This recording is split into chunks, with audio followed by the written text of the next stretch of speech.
अहाँ सब कोई के प्रणाम। एगो हम समदाउन सुनाबे जा रहल छी। अहाँ सबके नीक लागत तो लाइक सब्सक्राइब करबै। हम और रंजन मिश्रा जी सुना रहल छी। अगहना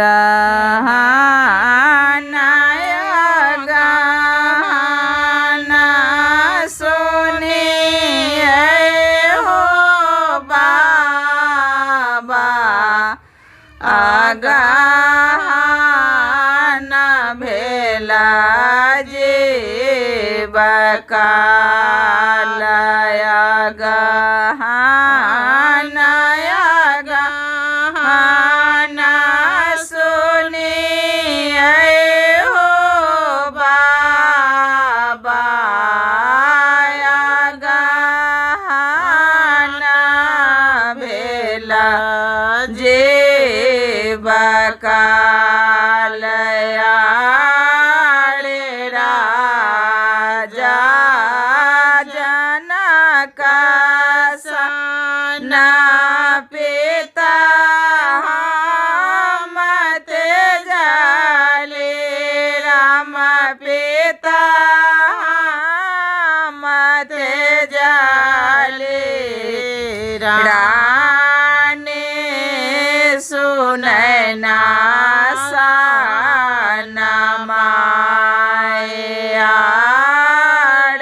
बाँस के गोपड़ा सन भैया मत जाले, राम भैया मत जाले, कमल के फूला सन भौजा रे, बाँस के कोपड़ा सन भैया मत जाले, कमल के फूला सन भौजा रे, चंपा चमेली सन बहिन मत जाले, राम बहिन मत जाले, छूटल सखी सबके साथ,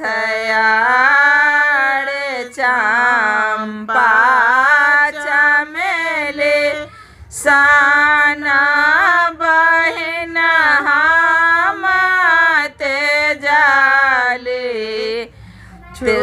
छूटल सखी सबके साथ,